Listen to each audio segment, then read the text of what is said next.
It is with great enthusiasm that I'm here to tell you about the story of my son Toby. I met Toby for the first time when he was about 20 months old. The story's pretty convoluted, but it really tells you that there's more going on about us every day than what we realize. It was 2008, and I had contacted the Wichita Children's Home about the possibility of foster care to adopt. Didn't seem like the right time, so we really didn't fill out any paperwork.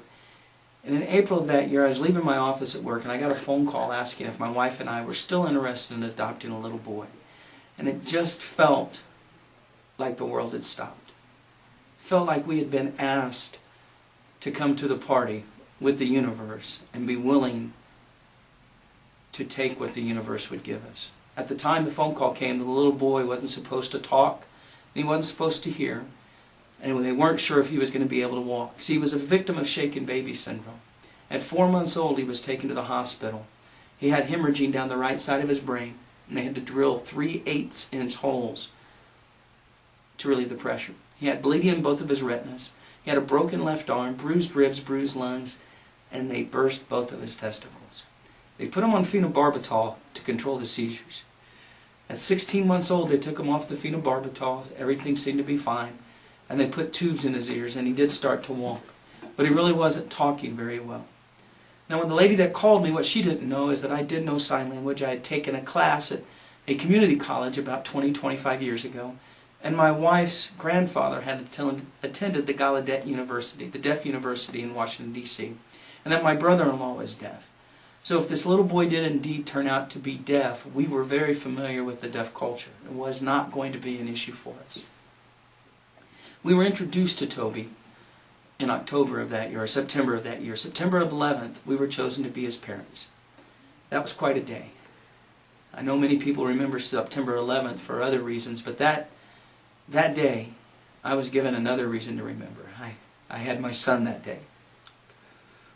Because of weather, actually, we could not make it to the Youthville campus. It was raining so hard. The next day when we were supposed to meet him, we couldn't get here.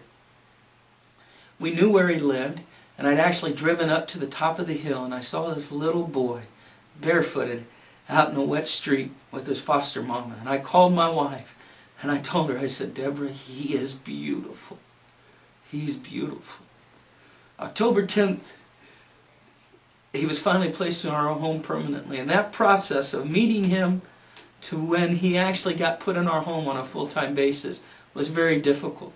I can't explain to you the love that was born from the very first minute we heard about Toby. But that was my son. And when we had to let him go home with his foster parents, or had to leave the meeting room at the Youthville, it was terrible. It was horrible. But that day, October 10th, when Toby came to live with us permanently, was an amazing day. An unbelievable day. But when he came to us that day, he only had two sounds, and wah. He'd been taught sign language. This was ducky, and this was ball, and this was out. But all he could actually verbalize was and wah. 3 weeks later, he had 15 words. It was quite an experience growing with him.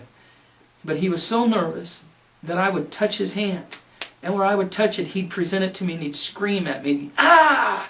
He was so nervous about his new family. If I'd rub my hand down the back of his head and I'd tell him, son, I love you, Daddy loves you, he'd rip his hair out and he'd present it to me and he'd scream at me. Ah!